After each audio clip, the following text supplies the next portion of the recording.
Johnson seemed pleased to talk of natural philosophy. That woodcocks, said he, fly over to the northern countries is proved because they have been observed at sea. Swallows certainly sleep all the winter. A number of them conglomerate together by flying round and round, and then all in a heap throw themselves under water and lie in the bed of a river. He told us one of his first essays was a Latin poem upon the glowworm. I am sorry I did not ask where it was to be found. Talking of the Russians and the Chinese, he advised me to read Bell's Travels. I asked him whether I should read Du Hal's account of China.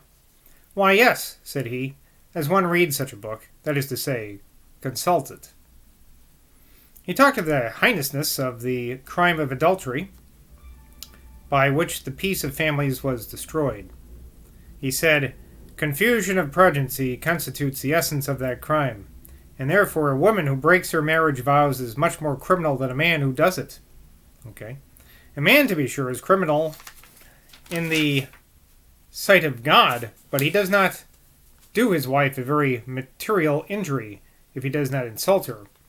If, for instance, were men from mere wantonness of appetite he steals privately to her chambermaid. Sir, a wife ought not greatly to resent this. I would not receive home a daughter who had run away from her husband on that account. A wife should study to reclaim her husband by more attention to please him. Sir, a man will not, once in 100 instances, leave his wife and go to a harlot if his wife was not been negligent of pleasing.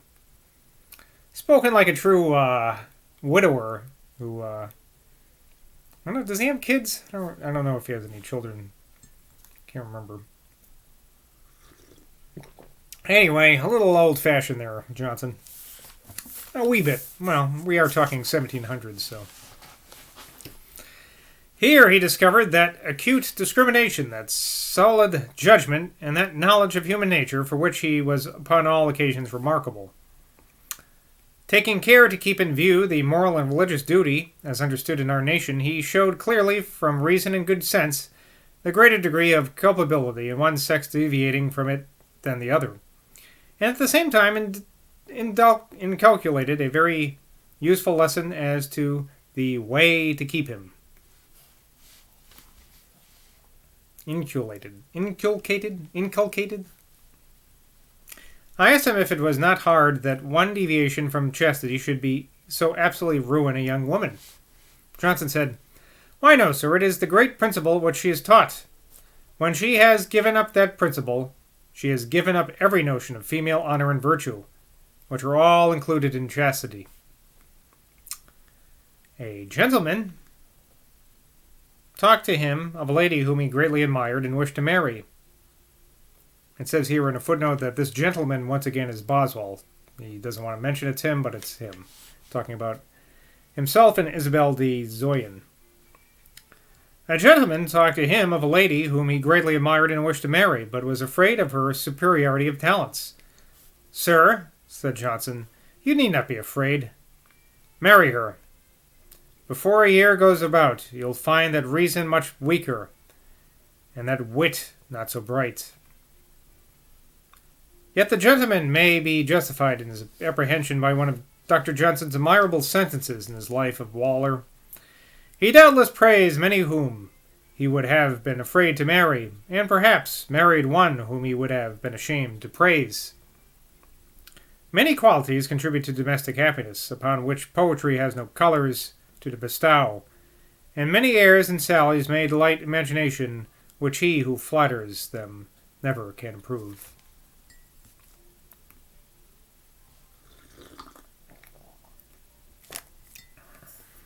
See if I can make this a little less severe. Oh, no. Well, that's maybe a little bitter.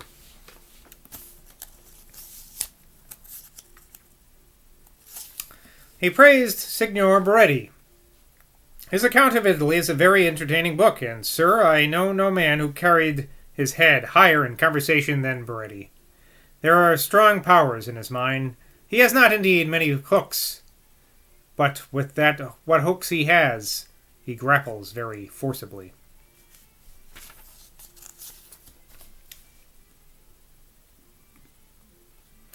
At this time I observed upon the dial plate of his watch a short Greek inscription taken from the New Testament, which is transcribed here in Greek, which I cannot read.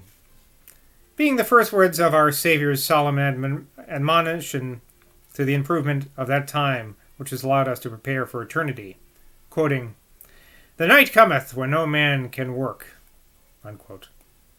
He sometimes afterwards laid aside this dial plate, and when I asked him the reason, he said, "It might do well, very well, upon a clock, which a man keeps in his closet, but to have it upon his watch, which he carries about with him, and which is often looked at by others, might be censured as ostentatious."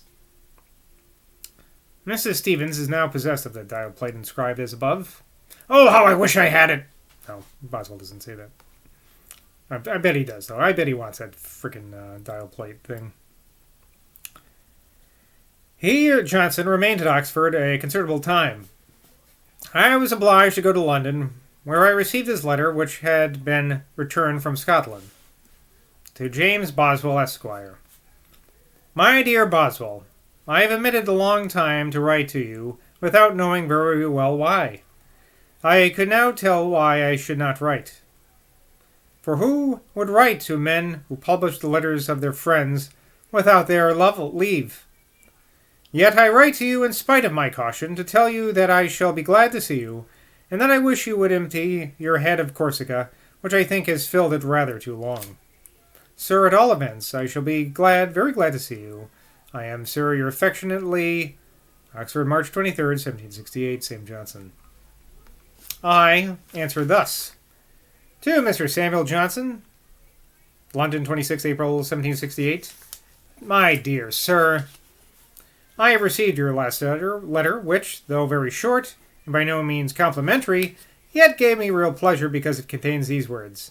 I shall be glad, very glad, to see you. Surely you have no reason to complain of my publishing a single paragraph of one of your letters. The temptation to it was so strong.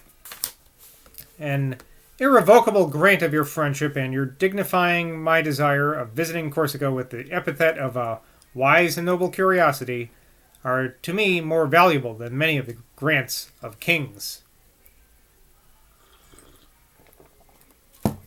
But how can you bid me empty my head of Corsica? My noble-minded friend, do you not feel for an oppressed nation, bravely struggling to be free? Consider fairly what is the case. The Corsicans never received any kindness from the Genoese. I'm afraid I'm butchering this word. Genoese. Should know how to say that, but I don't. Genoese? They never agreed to be subject to them. They owed them nothing. And when reduced to an abject state of slavery by force, shall they then rise in the great cause of liberty and break the galling yoke? Or galling yoke, even? And shall not every liberal soul be warm for them? Empty my head of Corsica? Empty it of honor? Empty it of humanity? Empty it of friendship? Empty it of piety? No! While I live, Corsica and the cause of the brave islanders shall ever employ much of my attention, shall ever interest me in the sincerest manner. I am, etc., James Boswell. Upon his arrival in London in May, Johnson surprised me one morning with a visit at my lodgings in Half Moon Street. Was quite satisfied with my explanation, was in the kindest and most agreeable frame of mind. As he had objected to a part of one of his letters being published, I thought it right to take this opportunity of asking him explicitly whether it would be improper to publish his letters after his death. His answer was, "Nay, sir, when I am dead, you may do as you will." He talked in his usual style with a rough contempt of popular liberty. They make a rout about universal liberty without considering that all that is to be valued, or indeed can be enjoyed by individuals, is private property. Private liberty, rather. Political liberty is good only so far as it produces private liberty. Now, sir, there is this liberty of the press, which, you know, is a constant topic. Suppose you and I, and 200 more, were restrained from printing our thoughts. What then? what proportion would that restraint upon us bear to the private happiness of the nation? This mode of representing the inconveniences of restraint as light and insignificant was a kind of sophistry in which he delighted to indulge himself, in opposition to the extreme laxity for which it had been fashionable for too many to argue, when it is evident upon reflection that the very essence of government is restraint, and certain it is that as government produces rational happiness, too much restraint is better than too little.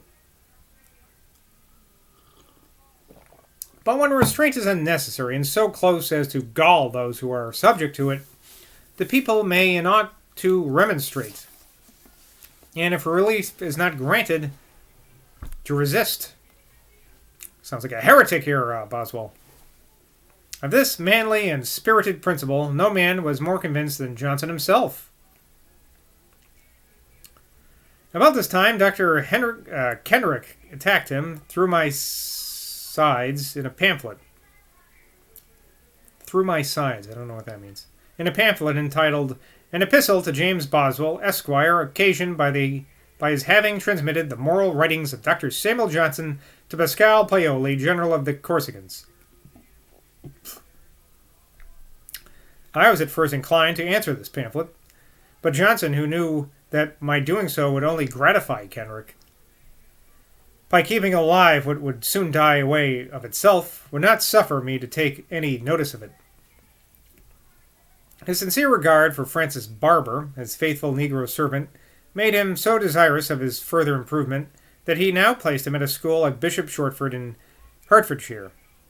This humane attention does Johnson's heart much honor. Out of many letters which Mr. Barber received from his master, he has preserved 3, which he kindly gave me, and which I shall insert according to their dates. To Mr. Francis Barber. Dear Francis, I have been very much out of order. I am glad to hear that you are well, and design to come soon to see you. I would have you stay at Mr. Clapp's for the present, till I can determine what we shall do. Be a good boy. My compliments to Mrs. Clapp and to Mr. Fowler. I am yours affectionately, May 28, 1768, Sam Johnson. Soon afterwards, he supped at the Crown and Anchor Tavern in the Strand with the company whom I collected to meet him. They were Dr. Percy, now Bishop of Dromore, Dr. Douglas, now Bishop of Salisbury, Mr. Langton, Dr. Robertson, the historian, Dr. Hugh Blair, and Mr. Thomas Davies, who wished much to be introduced to these eminent Scotch literati. But on the present occasion he had very little opportunity of hearing them talk, for with an excess of prudence, for which Johnson afterwards found fault with them, they hardly opened their lips, and that only for to say something which they were certain would not expose them to the sword of Goliath. Such was their anxiety for their fame when in the presence of Johnson. He was this evening in remarkable vigor of mind, and eager to exert himself in conversation, which he did with great readiness and fluency. But I am sorry to find that I have preserved but a small part of what passed.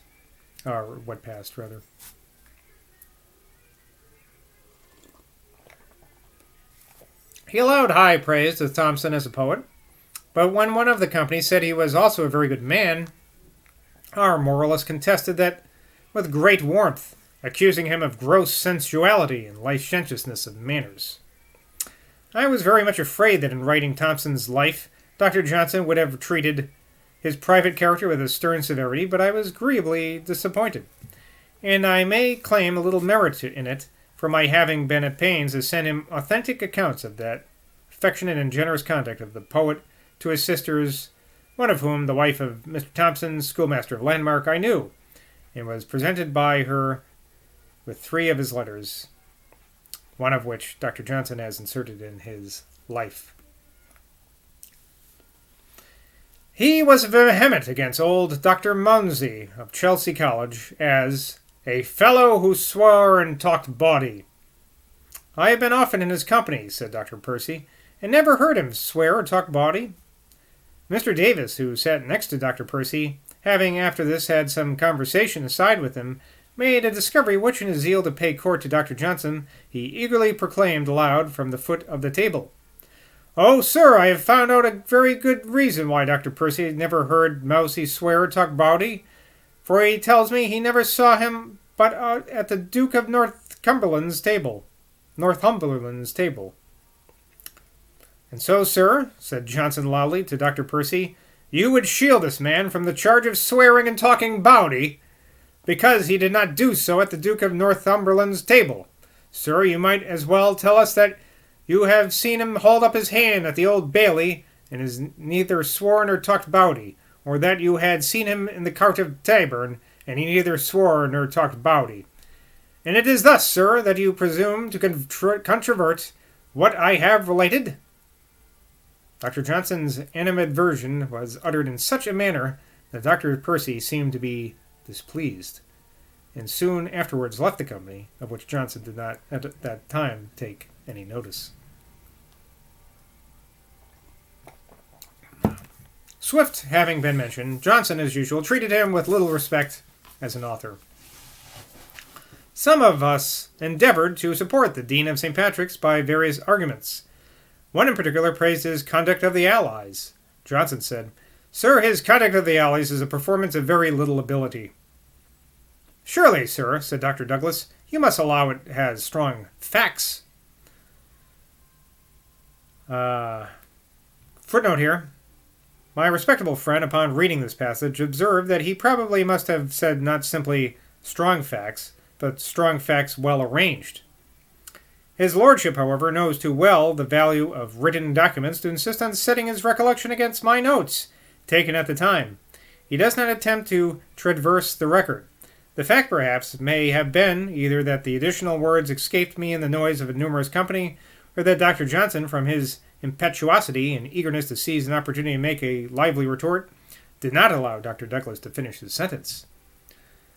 So either this guy said strong facts, or he said strong facts well arranged. Doesn't really matter, does it? I don't know why this guy's nitpicking about it.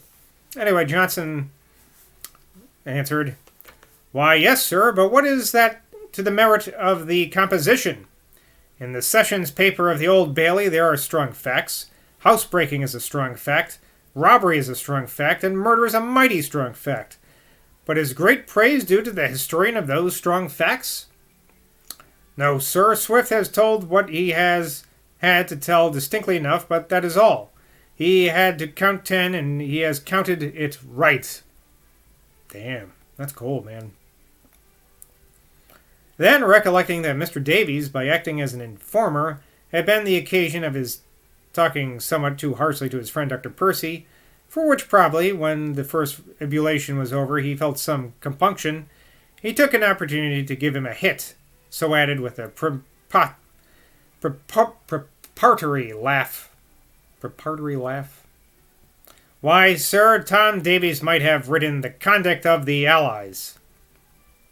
Poor Tom, being thus suddenly dragged into ludicrous notice in presence of the Scottish doctors, to whom he was ambitious of appearing to advantage, was grievously mortified.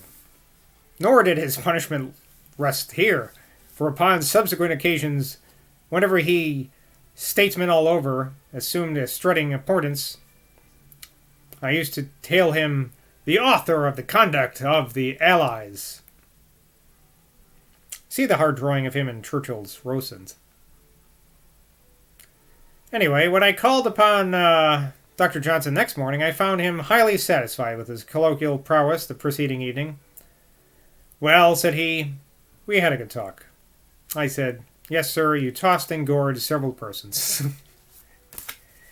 All right. Well, I always like it when they have the little these social etiquette, social meetings where there's all these faux pas going on. Till next time, bye from Boswell.